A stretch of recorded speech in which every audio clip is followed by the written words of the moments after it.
Canadian Agri-Food Policy Institute is driving bold policy solutions for a resilient Canadian agri-food system and building a stronger future for Canadian agriculture. Visit capi-icpa.com to discover how.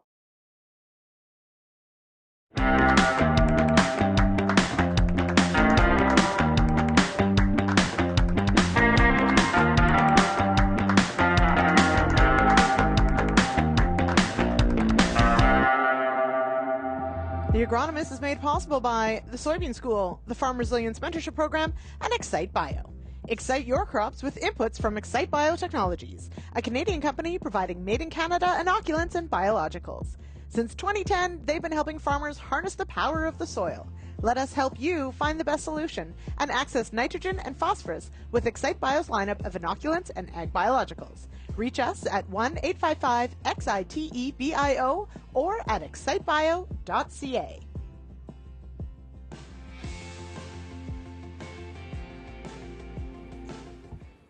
Hello, everyone, and welcome to the Agronomists. I am your host, Lyndsey Smith. It is, here we go, second last show of the year. Next week, of course, will be our year in review show. So please join us. Would love to have everybody hang out on a Monday night. You know what? There's nothing happening next week. What else are you going to do on a Monday? So come join us. Wheat Pete, of course, will be here. Maybe, Mark, maybe the Grinch music will make a very small and non-copyrighted maybe it'll make it in. We'll see. We'll see what producer Jay can do. If you collect those CU credits, of course, for watching tonight's program, you can head on over to realagriculture.com/agronomist. Let us know you took in the show. We'll get you those credits. And while you're there, sign up for our e-newsletter and never miss a show. So thank you, everyone, for joining us in the comments. Shout out to Kevin joining us from BC, staying above water, not in the Sumas Prairie.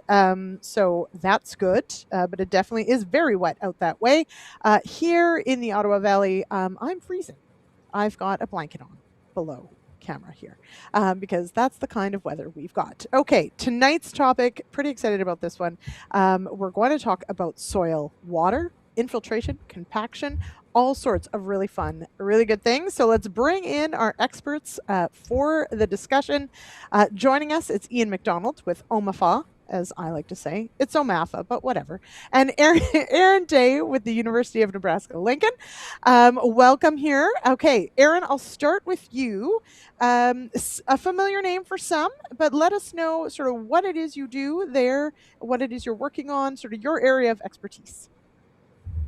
Sure. So my name's Aaron Daigh. I'm an associate professor here at the University of Nebraska. I'm a soil physicist and vadose zone hydrologist. So it's a very fancy way of just saying that I study how things move in the ground. If it moves, I find it interesting. Okay. A lot of times that has to do with water, but it can include anything else, air, heat, chemicals, nutrients, the soil itself with compaction, aggregation, landslides. So if it hits any of those criteria, I've kind of dove into it at some point over the last 20 years, everywhere from farming practices to agricultural water management to even coal mine reclamation and cleaning up oil spills and things like that. Okay, very cool. If anyone's got questions along those lines, you can put those in the chat. Not saying we'll get to them. All right, now, Ian, you, of course, coming to this conversation from the compaction side, tell us about what keeps you busy at OMAFA and what is, of course, keeping you busy right this moment with what's coming up in the new year. Well, you're keeping me busy right this moment, Lyndsey. Taking you away from the important work. Yeah. So for those that don't know, my Ian McDonald, crop innovation specialist with the ministry. I was given that assignment in 2015 as I raced across a hayfield running the Forage Expo that summer in Wellington. And I said to my boss at the time, what do I do? He says, whatever you think needs to be done. So I work in compaction, I work in precision ag, robotics and automation. I was one of the founding members of the Ag Robotics Working Group. Work in all the conferences, which is what Lyndsey and I were discussing before we started this afternoon. Lots going on there, getting ready for SWAC and MWAC and EOCC and the virtual event. We got a good program coming at you for that. And just planning new events, Diagnostic Day out in Emo this coming summer, and Compaction Day just signed up today in Georgia Triangle, probably in the north of Shelburne area. So lots of field activities and lots of visual stuff to play with. All right. So this conversation sort of came out of an earlier episode that we had that specifically looked at nutrient availability under dry conditions. But of course, that's just one sort of part of either very dry conditions or very compacted soil or other challenges that we may have with our soil. And so that's where sort of the second aspect to this conversation sort of came out. So Aaron, I'll start with you as we delve into some of this on from the perspective of soil water and soil water movement. This year in Ontario, anyway, we had an incredibly dry year from, I think the tap turned off about end of June, depending on where you were, and just sort of stayed off. So, I mean, there's the lack of water that is an issue, but a lack of water or water that's available to move does, of course, inform this nutrient problem. So from the perspective of some of the work that you've done on looking at that component, what can you tell us about the role of a soil's actual structure and water movement and nutrient availability?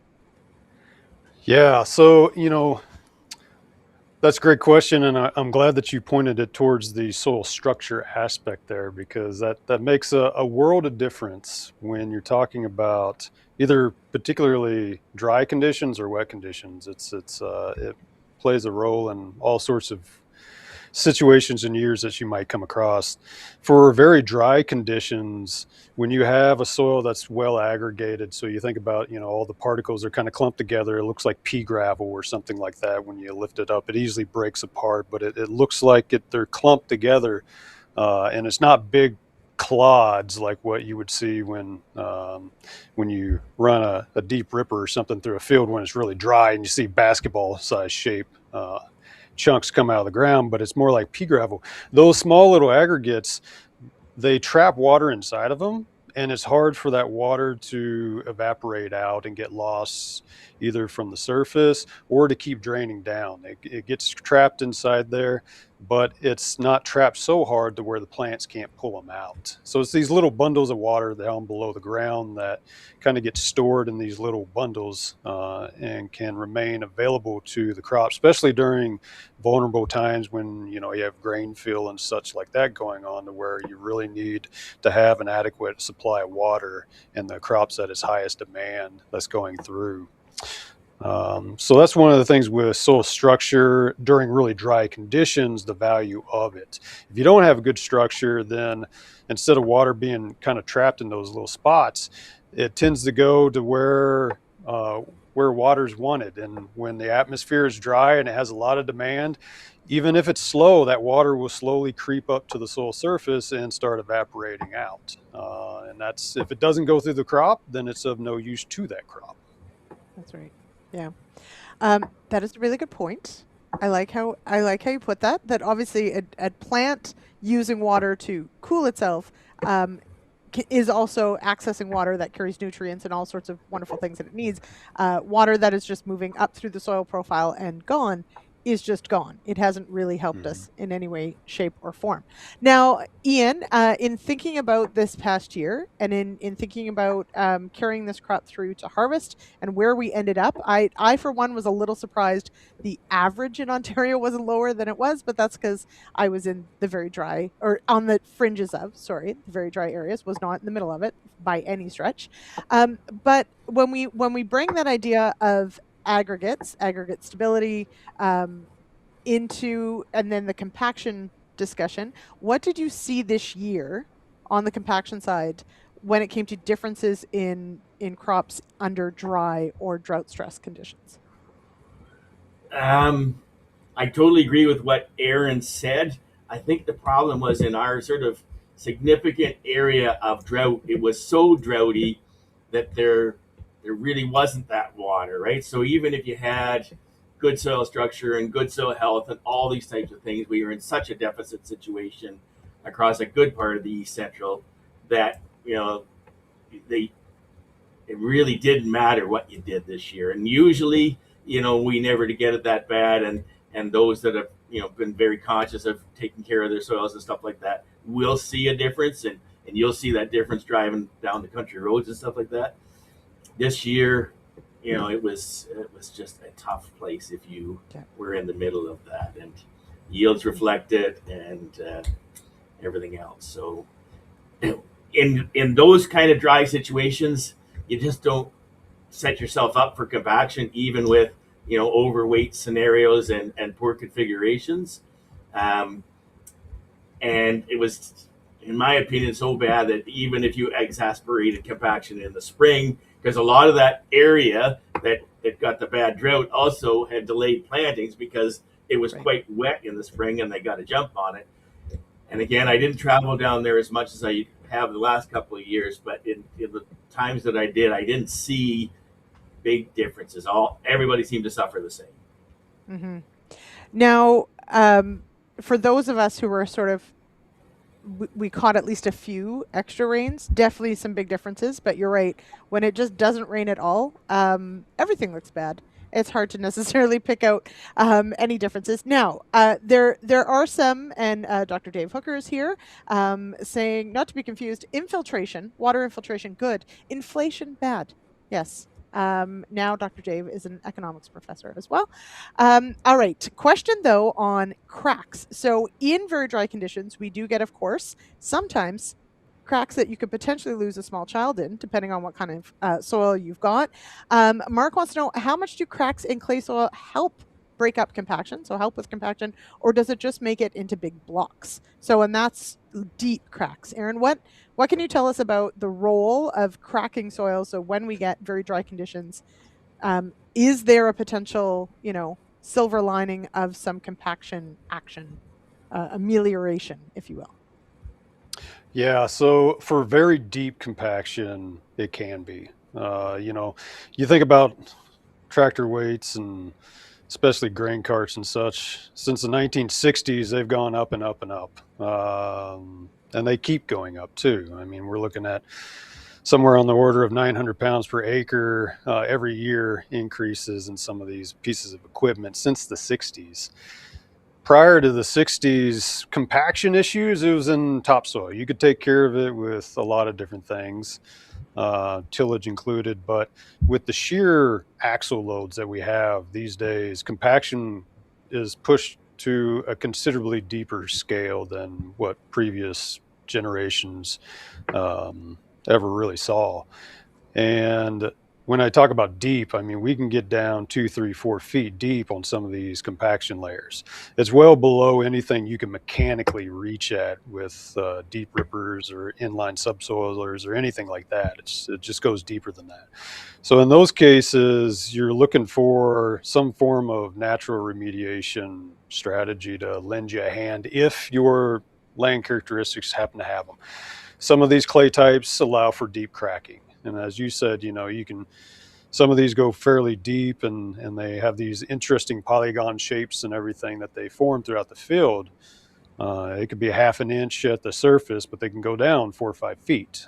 And in some places, if you ever dug a pit out, you see where topsoil is sloughed off and filled them in. You see the dark infills of these cracks go down as kind of evidence showing that. Now, in those situations, it can be useful for it. As was mentioned, they're kind of big blocks where these happen. They're these big polygon shapes, depending on the land. Sometimes that polygon shape in between one crack to the next is the size of a Buick, and other places it's the size of my coffee cup. So it varies a lot based on the soil mineralogy and just happens to be the geologic setting that you're in. Some clays are not amenable to these cracking. So if you have some clays that are called illites and kaolinites and stuff like that, they're really not going to do much for you. But if you're in these pockets to where we have montmorillonites and stuff like that, then you can get a lot of cracking that happens. So it tends to be patchy, but they can get down deep. And one of the thoughts, and it's an active area of research, is for deeper compaction that's broken up by cracks, even though it happens in these bigger polygons initially, when the crack first forms through it, what's the rate of it spreading laterally as it goes out? Because oftentimes these cracks, they crack down first and then they start cracking horizontally across it as tensile strengths build up and stuff like that. But the thing is that once they crack, they tend to crack over and over in that same spot. So you may get the initial deep crack during a really dry year like what you all are describing, and in subsequent years it'll keep cracking laterally a bit more and more and progressively work out and kind of fill in those big areas that otherwise still have some compaction in them. All right, so Mark, but that doesn't mean that you should just go till like crazy, okay? Use the cracks to your advantage. Let them work, do their magic. Also, I would like to point out that Pete was late joining tonight, but he's not the host, so that's okay. And also points out that the inflation point of Dr. Dave was about tire inflation, which, yes, we will get to, I promise. Okay, but Ian, on this point of that deep compaction that Aaron has pointed out, of like to me, and you've run these compaction days, which are just absolutely fascinating. Highly recommend it if you ever get a chance to go and take them in. Because it is fascinating to me how deep the compaction actually happens when we drive some of this giant equipment over our ground. So tell me about some of those lessons that you have learned in these compaction days about just how far down that compaction goes. So I'll do that because I just make a comment to Aaron's. Yes, of course. Like we've been asked, like, is this winter going to allow freeze thaw cycles, which is kind of along the lines of that to play in. And you know, three things have happened that aren't going to really allow that to happen. The ground's so dry in all of those areas that freeze thaw really doesn't happen in terms of the horizontal cracking and stuff without moisture in that thing to freeze and to thaw. And you need several cycles of that to work. Then we got early snow that's insulating the ground, so the ground itself isn't frozen. And if we don't lose that snow, we won't get that ground frozen at this point. So that plays into it. In terms of the deep compaction, you know, our events are usually in sort of late July, August, and then into September. And in typical scenarios, weather pattern wise, after wheat harvest, you pretty much can take anything out in the field and it's dry enough that it's not going to show compaction. And that's why, you know, we adopted after our second year putting in we put sensors in the ground on the wheat harvest ground as it was, and then we started irrigating another spot so that we could try and assemble soil conditions that were somewhat like spring or fall. You never can be because you're coming out of the winter and stuff. It's hard to replicate that. But once we started doing that and running the same configurations across both of those are when sort of the light bulbs came on with people, that you could really see the difference. And that's, you know, a very telling thing. So I'm 100% behind Aaron's comments on weight. It's just crazy. Like, I think one of the pictures in one of my slides that we don't have to go to, but is that 2596 Brent 2,500 bushel grain cart, 94 tons when that's loaded, right? So like 94 tons, we can't even put that on an engineered road for tractor trailers. So it's kind of, but it's on a field. It's fine. Yeah. I think that is actually, producer Jay, I think it's slide 5 might be. Let's put this up because I do, although Pete points out that great fall for not causing compaction in the early fall, in that there was no moisture in the soil. Very, very dry. However, things definitely, you know, for some areas anyway, we did get some rain and got a little different.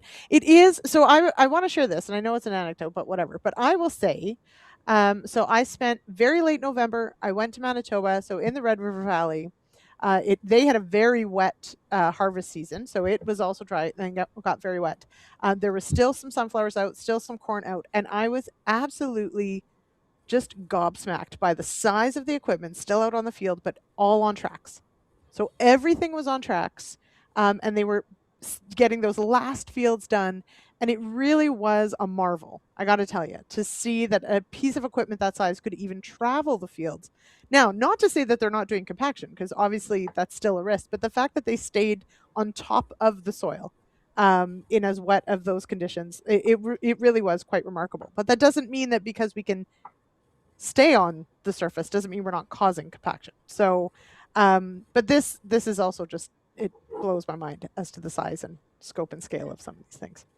The thing that's amazing in this picture is that when you look at that track at 50 by 148 inches, the contact pressure full is only about 16.4 psi per square inch on that track, right? So, if it ran over your foot, it would just maybe push you into the soil. Don't know if I would want it to run over me wholly and push me into the soil. No, thank you. But the analogy that I use, and I don't know if Aaron likes this one or not, but if you take an old trestle bridge over the CN or whatever, they're low, marked at like 4 to 10 to 20 tons.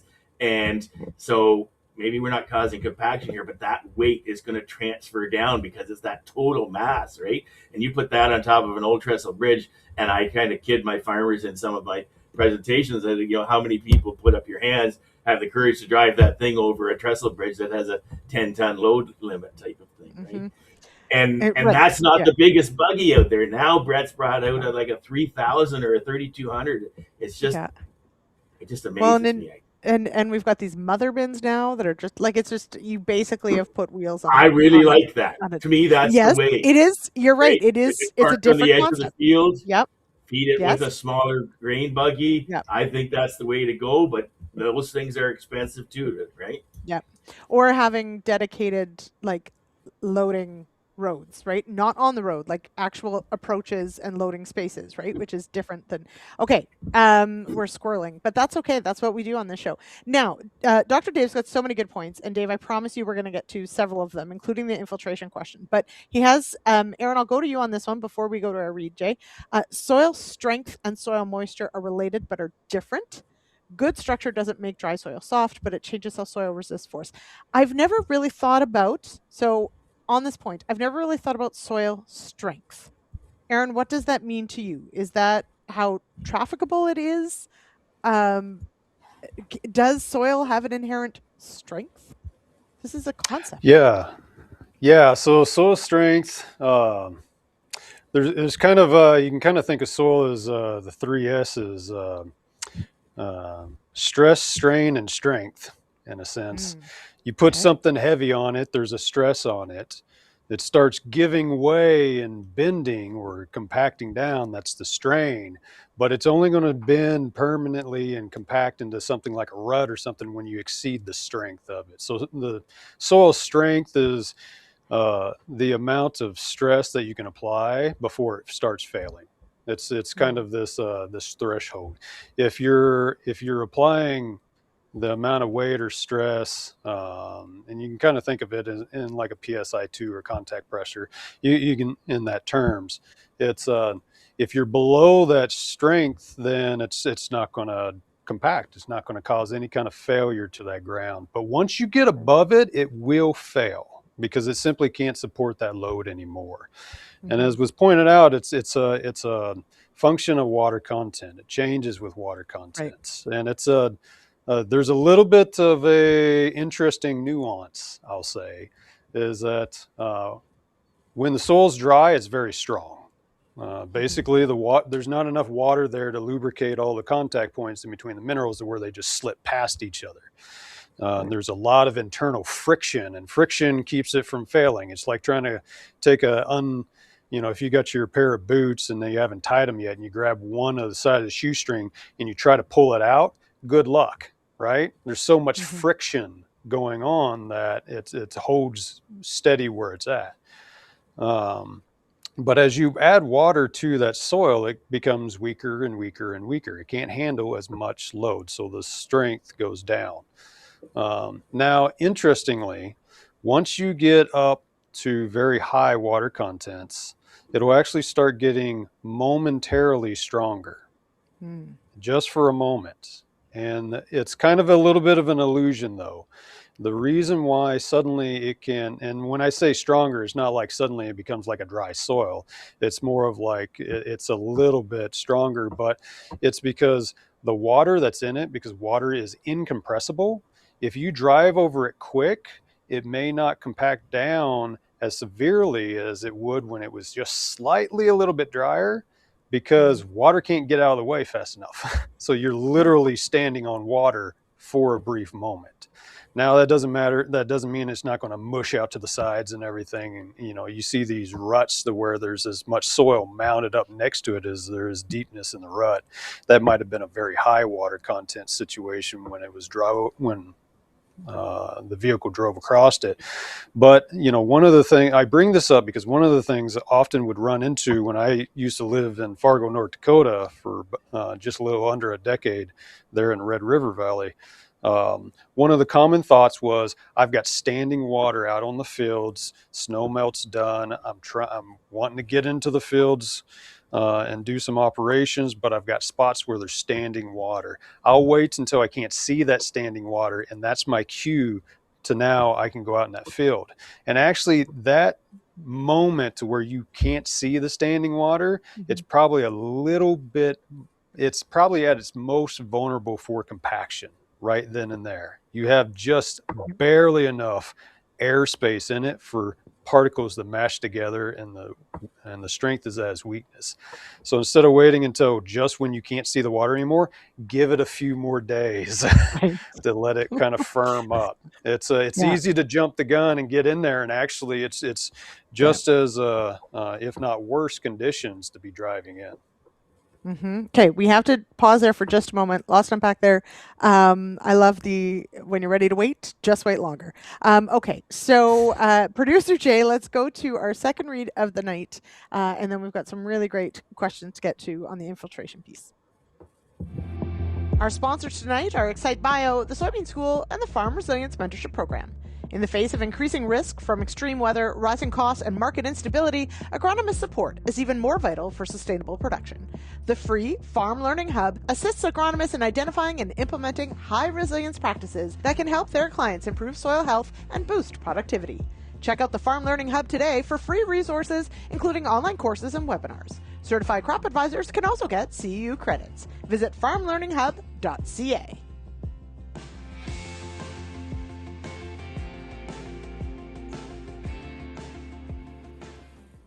Okay, so we have some great questions on cracks, the whole bit. Ian, go ahead. You have just a comment to the soil strength thing. We actually are starting a new project in Ontario. Richard Heck and Adam Gillespie at University of Guelph School of Environmental Science. Alex Berry, our soil engineer, is actually designing a machine to test soil strength that we want to take around the province and try and get that figure under different soil moisture conditions and stuff like that, so that people have another metric to use in their decision-making process around when it's fit for equipment to run and stuff like that. So stay tuned, I guess. Stay tuned, everybody. Okay, so soil strength, new term that I'm going to now noodle about for sure.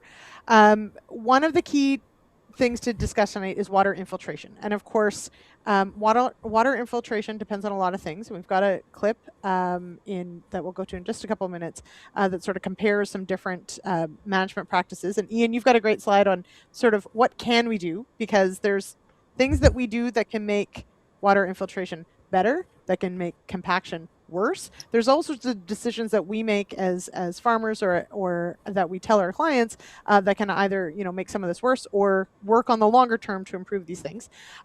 So Pete's got a question. With significant cracks, and then I want to talk about frozen soil because we've got Jeanette and Jason both in the Red River Valley dealing with some really wet conditions this fall that have now frozen solid because it was minus 40 there this weekend. Aaron, do you miss the minus 40? You didn't get that much in Fargo. I mean, you're right under the jet stream there, right? Like, you're fine. I know what negative 40 feels like. Yeah, I do not miss the minus 40, everybody. I'm from the valley too. Okay, so significant cracks. How much rain does that allow to infiltrate before those cracks close up? Or once those are formed, do they stay fairly intact? So Aaron, maybe I'll go to you on this one first. I guess, I mean, it's hard to know an absolute value, but what sort of comes into play as to how quickly those cracks stick around? Yeah. So when you have cracks open up, particularly if you're like on soil there in the Red River Valley, to where it's these silty clays, they don't have a lot of infiltration rate in themselves unless you have some good aggregation going on or these cracks happening.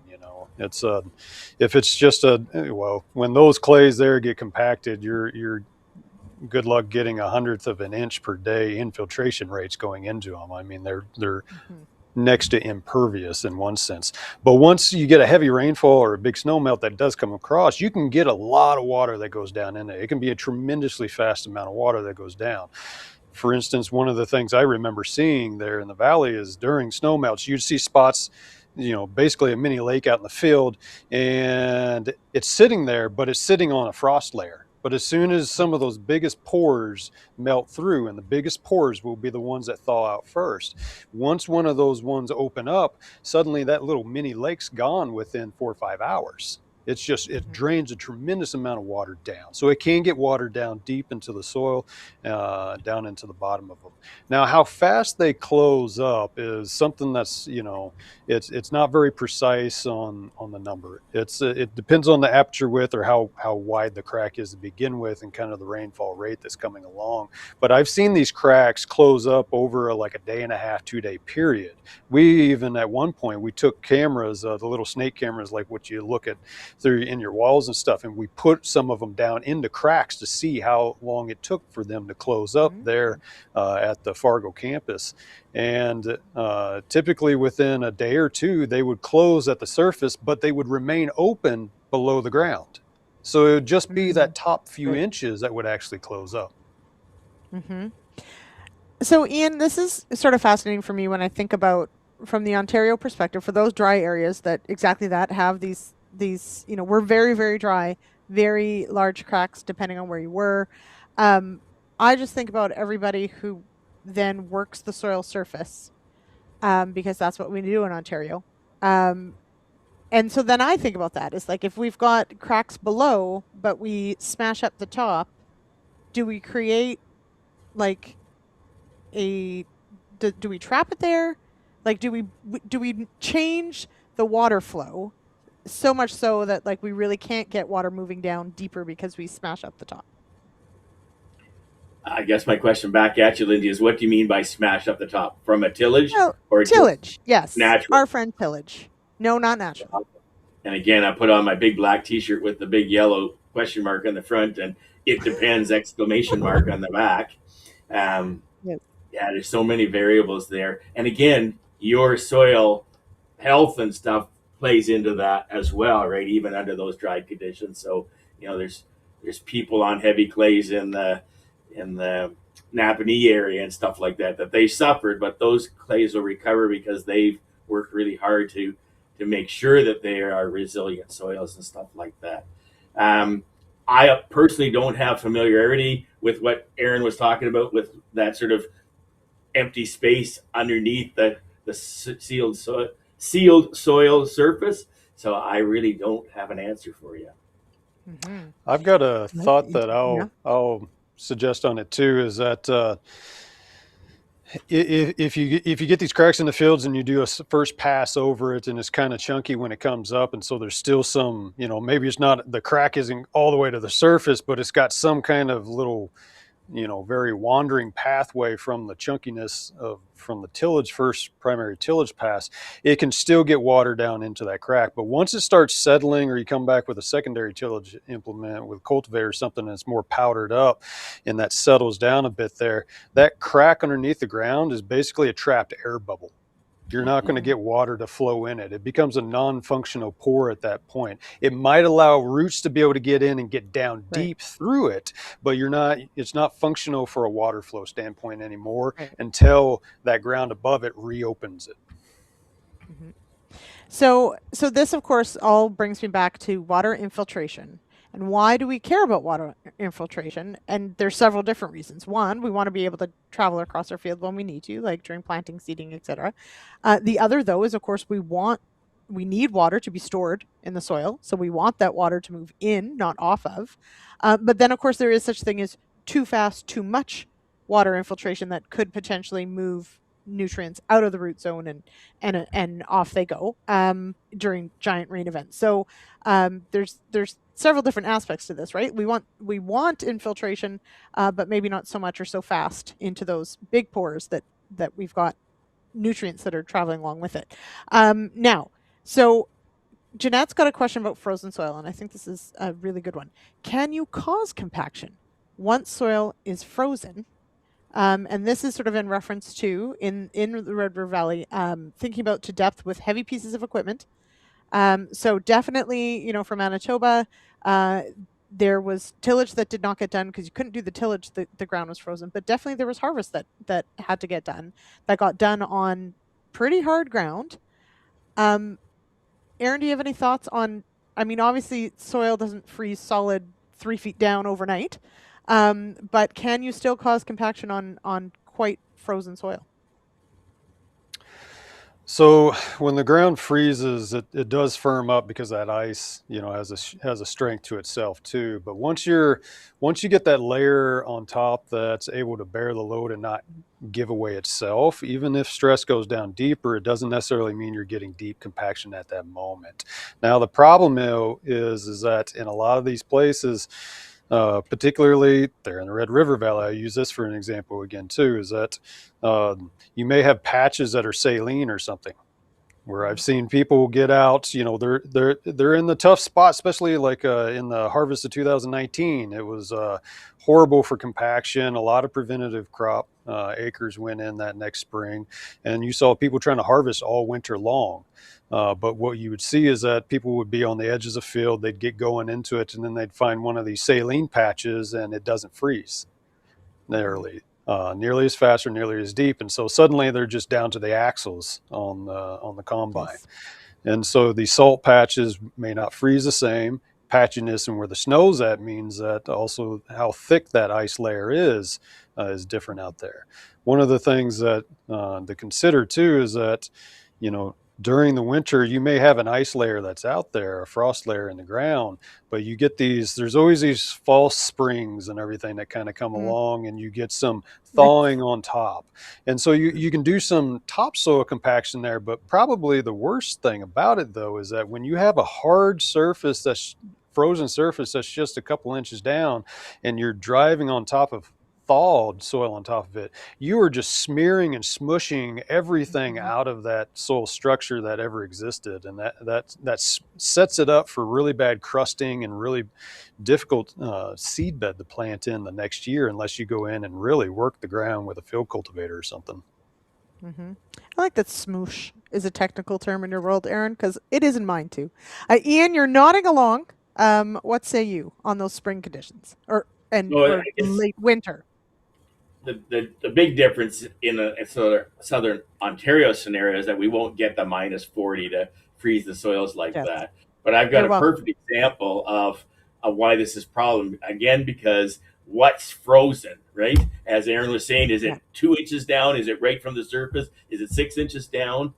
And so I have a 2020 monitor shot from Steve Sickles' farm in Brant County, where the planting map shows exceeding down pressure in these two tracks across the field at a funny angle. And he was trying to figure out what that was. And it was pulling logs out of the bush from across the field when he swore the ground was frozen. And yet that spring he was picking that up as plain as day. It looked like a horse track across there with the two lines from the wheel tracks, right?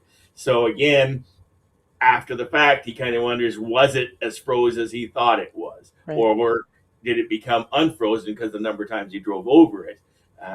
Lots of different factors come into play there. The soil tells the tale. Okay, fascinating. A lot to unpack on this one. However, I want to shift gears a bit to the infiltration question, concerns, opportunities? I don't know, because we've got some great questions about it. And also, so producer Jay, if you would line up our clip. This is with Jake Monroe looking at differences in infiltration time of water based on different field practices and or crop rotation. So producer Jay, if you would, let's go to our clip.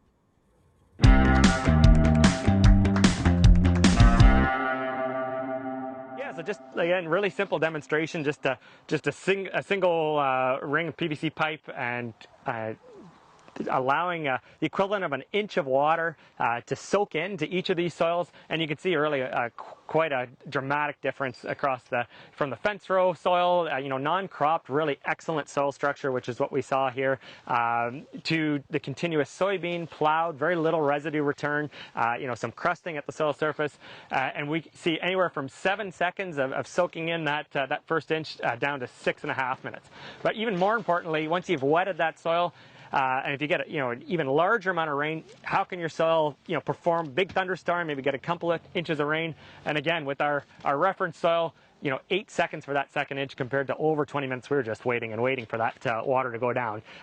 So those are the two extremes, but really where we have, small grains in rotation, especially in combination with a cover crop, reduced tillage, or if we have perennial in rotation, that's where we see those numbers come way down, get somewhere in between, and we can get, that first inch of rain soaked in, infiltrated less than a minute and a minute for the second. Now, Jake, you've got some roots here, and it really does show what happens if we can't get water into that soil. We get a tough layer. We get concrete.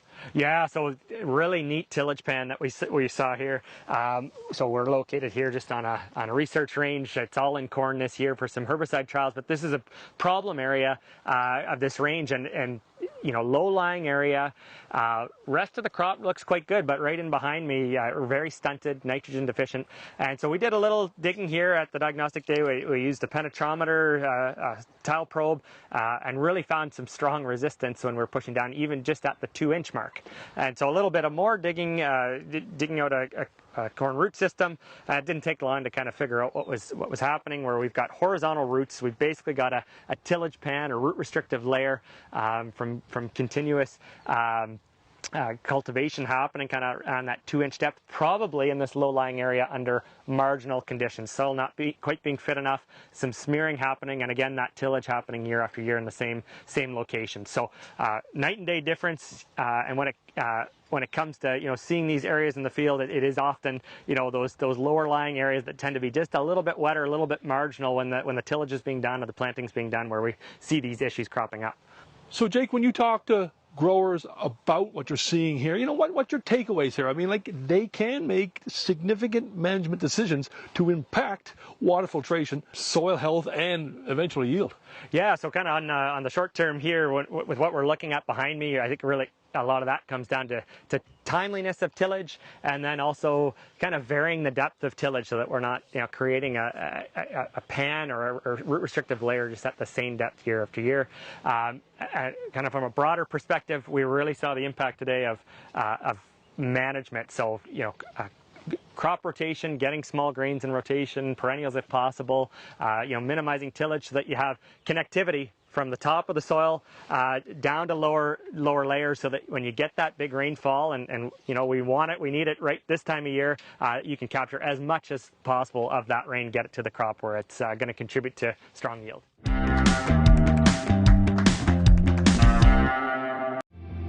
The Agronomist is made possible by the Farm Resilience Mentorship Program, XiteBio, and the Soybean School. The Soybean School on Real Agriculture is an agronomy and issues video series that allows soybean growers to learn on their own time, at their own pace, in order to become better growers in the long term. The Soybean School is made possible by support from Maizex Seeds and Lalaman Plant Care.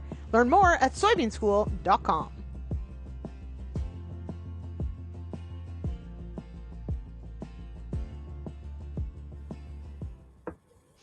All right, so infiltration. So a whole bunch of things that go into this, and Jake does a great job sort of summarizing some of it. Jake, can you go to Ian slide 2? Now this specifically, Ian, we'll go into slide 2 and then into slide 3, because we're specifically talking compaction, which of course relates to infiltration. Let's go to the next slide, Jay. I think we've got a good list, because Jake sort of highlights some of them, and this, of course, compaction. But Ian, when you when you're doing your compaction days, when you're talking through sort of what farmers can actually change Obviously, we can't control the weather, but there's lots of other things that we can do. In your mind, what are some of the easiest adoption or changes that have been easiest for a lot of growers to shift? And what are some of the more challenging ones that you're finding when you talk to growers at these compaction days? So these two slides are what we sort of started off with in trying to understand where compaction was coming from. Because before we sort of started this avenue of observation in 2017-ish, when we had Matthias Stettler come from Bern University to run the first compaction event at Shaw Ridge and Arthur with the Innovative Farmers, a lot of people thought that compaction happened to them. And psychologically, if things happen to you, you don't really have a defense. And I was trying to point out that compaction is kind of something that, like any other management decision, we make those decisions as to what crop to grow, when, where, what tillage to use, what fertility program, what organic amendments, all of that plays in. And so putting the responsibility back on us as individuals that, compaction doesn't happen to us. We create the environment in which compaction happens. And in that light, then you can start looking at things that you can do. And so these management decisions that are on this slide are a function of a number of different decision-making processes that people have to do that create an environment that will make you more or less susceptible. Back to Jake's thing and talking about that low area, the disappointing piece of that information is that's probably part of the best field in terms of yield potential and stuff. But because it was wetter later and the majority of the field was ready earlier, they went and worked it when it was too early and sealed it over and these types of things. So it's this recognition of the fact that it's our decisions that lead us down that path. And so in Ontario, we've worked really hard to look at preventative management in terms of not having compaction happen. I spoke in Michigan last year, and all they wanted to know was how to fix it after the fact. And I was trying to say, okay, we'll deal with that, but we'd rather not get there if we can. And if you go to that slide with the 14 different things, those are all the different things that you can do as part of a compaction avoidance strategy. And, one thing is great, two things is better, three or four things, you get some synergy going. And so there's lots that we can do, but, logistics is problematic. The number of acres that we got to cover in a short period of time is problematic. And so that's why sort of this whole aspect of the need for patience is hard for people to hold to, right? And again, it depends on when it happens in the season and stuff. So there's lots we can do, but circumstances make it difficult sometimes. I think it's a really important point, though, Ian, that exactly that. It's not that compaction just happens. It's that compaction is caused by fill in the blank. And you're right on the practicality of getting farming done. It's not like you can eliminate all compaction ever. But there are obviously some big picture all the way down to, smaller picture things that growers absolutely have control over. We've done entire shows on tire inflation and tracks. We will do more because that is an entire show. So that's one of them. But I love this idea of like, what are the action items? And you're right. And Aaron, in your line of work, I'm guessing you get a lot of the how do I fix compaction after it happens questions instead of the how do I avoid compacting my soil. On this point of water infiltration, though, and water holding, Dr. Daigh says, we hypothesize that large corn and soybean responses to wheat in rotation in dry years is due in part to higher water infiltration, which leads to more water storage and soil organic matter indirectly. So, Aaron, from the point of when I think about rooting type, rooting depth, like where in a crop rotation we have changes and differences, how much of a role can that have on actual soil water infiltration, but also holding? Yeah, so trying to remember all that in my head at one moment there. A lot. All right, we can break it down. Yeah, but the roots actively seek out water. They, if you can get water into the ground, they will seek it out, and they put in the energy and effort to try to seek it out. And when they find water, there's mechanisms inside that in those roots where there's all sorts of hormone signaling to where they will start putting on biomass around that water source to be able to mine the water out of it. We've had experiments to where even in the greenhouse where we set up big giant PVC cylinders and we restrict water in different ways, but yet we put water tables at different depths and stuff to see how the roots behave. You can find, we've seen with even soybeans where underneath very dry conditions on the top, if you can get some of the roots down deep to the edge of a water resource, like a 4-foot deep water table, even on very sandy materials to where it's not a lot of storage up above it, you can put on as much as 1/3 of all the root biomass right there, right above the water table, because it sensed the water, it knows it's there, and then it triggers its mechanisms inside to just pile on the root mass to be able to take advantage of it. So part of getting water into the ground is also very synonymous with letting roots explore the ground. Where water can go, roots can usually go too. It's just how fast and what's their ability to get down there. So if you have, like in the video clip that you showed, I really like that, because when you see high water infiltration rates, like in that reference fence row there, to where it's just a few seconds for the water to go down, that's also a very good indicator that roots can explore that soil very efficiently too. And so if they can go down and find the water, it's easier for them and they can take advantage of it more. And I really like that video for another reason too. I'm a physicist, so I love numbers. And if you look at the numbers in there, going from 8 seconds to 20 minutes as kind of the two extremes, 20 minutes is 100, or 20 minutes is 1200 seconds. So it's 100 times slower for water to go into that one area than not.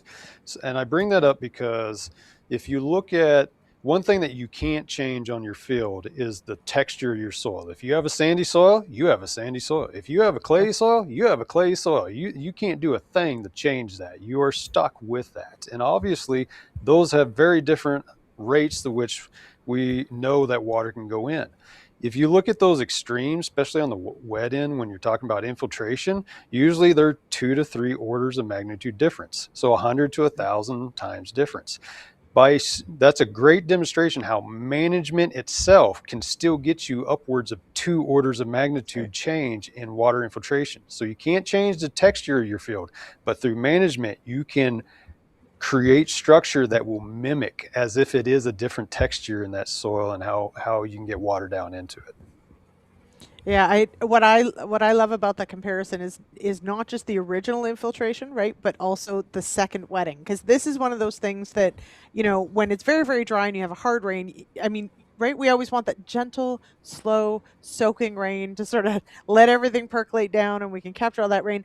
But it is really remarkable when we get these big rain events as to just how much the soil can take sort of that added stress of maybe a lot of water. And just how much quicker it can move it through the soil profile and start to hang on to it, and of course decrease erosion and all sorts of those fun things.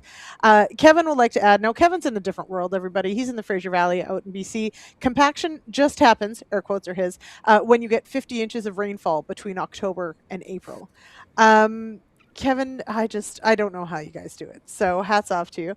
But now, Dr. Dave had one more point, and I think this is a good one because I'm always fascinated by the impact of rainfall on bare ground. And when I first learned about just the impact of a raindrop on bare ground, I was kind of blown away. And so Dr. Dave wants to know what we think about residue. So residue on the surface obviously can potentially slow down rainfall, but can residue influence infiltration? Aaron, I'll go to you first. Unless, Ian, you want to take this one first. No, that's fine. All right. Yeah. Well, you know, the residue on the surface, it absorbs the initial impact. So you're right. You know, you can be out in a rainstorm and sometimes it feels as if it's just a bunch of bee stings hitting you, you know. You can feel the impacts of those things. And so if you got residue, it absorbs that first impact and it just rolls off onto the ground. The other thing, and that's important because if you just got bare ground, it'll break up those aggregates, and when they break up, the little particles then move to a lower spot right next to it, and it clogs everything up. And you have your classic kind of crust that forms out of that. It just seals up. And then it's very hard to get subsequent water into it. But the other thing about having residue on the ground is that once that raindrop is impacted and it rolls off of that residue down onto the soil surface, even if that soil surface is saturated, it's wet, and let's say its infiltration rate is lower than the rate that the rainfall is coming down, so you're going to have runoff no matter what in that condition. The residue there slows it down, slows the runoff down as it goes across the field, and at least buys more time for it to start moving into the ground rather than picking up speed and peeling off the top several layers of your soil that's out there. Mm-hmm. So it buys you time, and it helps protect from that initial impact. Residue is a beautiful thing, Ian. And living residue, Aaron, would you not agree, would slow that water down even more? And yes. So yep. I worked with Lawrence Hogan and Steve Howard on the biostrip till stuff up in Lucknow, and they get a 2 or 3 inch rain in the fall on their cover crop biostrips, and the tiles don't run. We're next door in the soybean field or wheat field that hasn't had cover crops and stuff. The water's running out of those tiles.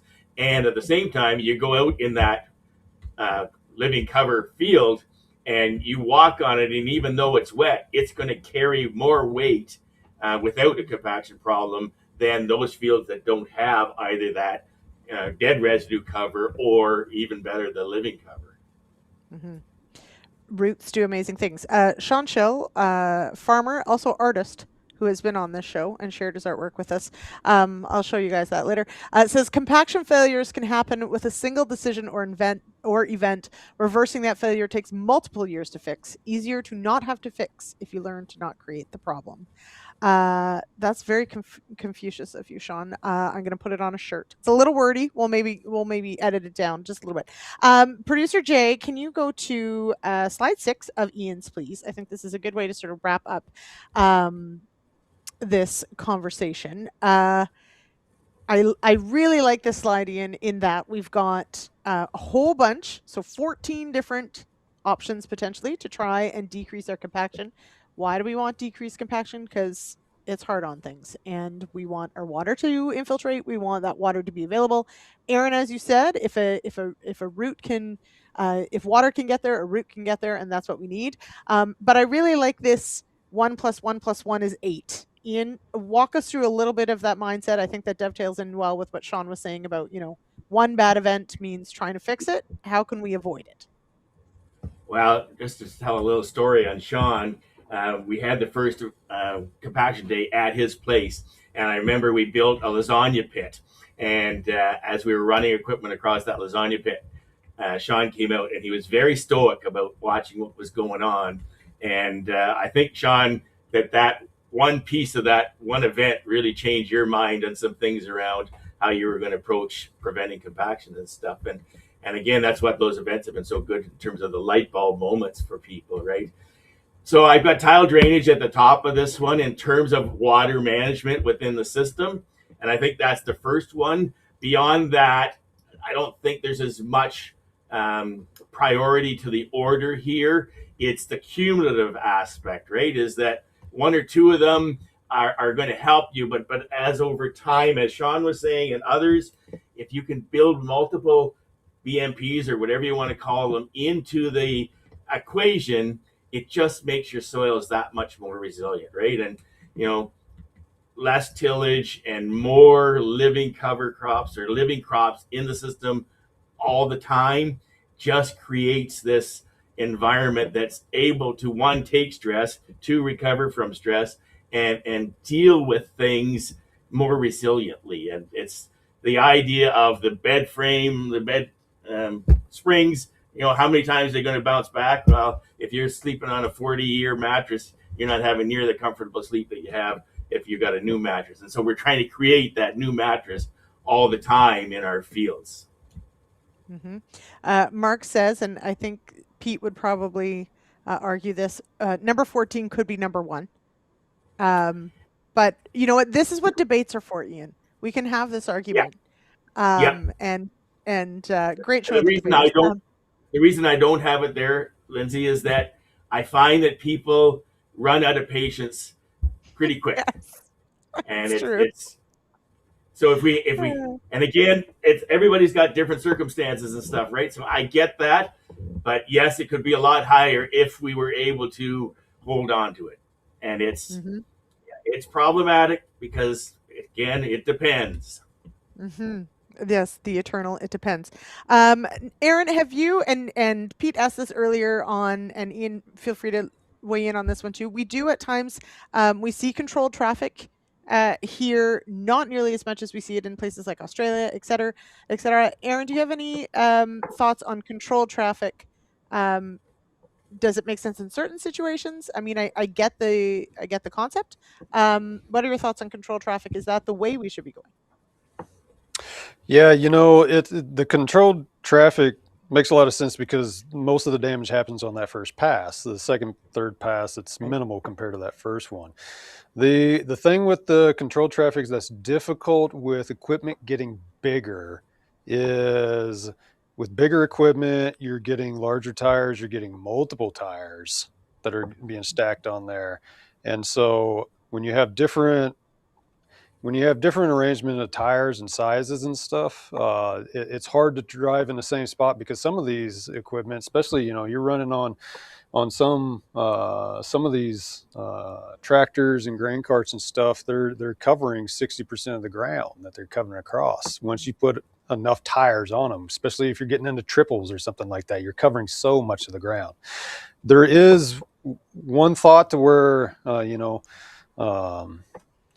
there's one thought of how will this really look in the future when automation takes off and autonomy really kind of hits its stride. And Ian was talking about how he works in this space with robotics and everything too, is when tractor autonomy hits its full potential, do we have big equipment anymore, or do we have swarms of small equipment that are anywhere the size of a toaster, from single row planters all the way up to the size of a washing machine, or down to a Buick size that's now moving across the field? And so now you have a lot more control over where traffic is at. And at that point, are you even dealing with axle loads that need controlled traffic anymore? So there's a potential for a lot of shifts and change with technology in the very near future. It's seeing what innovations come out of it and how the markets play out and what catches on fire. The other side of that, Aaron, is the NexSat on the other extreme, which to me is extremely exciting. It's like super cool. And so, and I've thought about this, and we talk about this as well, this concept of like everything gets bigger and bigger and bigger and bigger until it gets very, very small, and then it gets bigger and bigger and bigger and bigger, and away we go. And I sort of feel like we did that with drones, right? Like drones were very, very little, and then it's like now they're getting, well, they're almost a helicopter now by the time you're done, right? And then it's like, but same thing, do we sort of hit that tipping point eventually with the technology?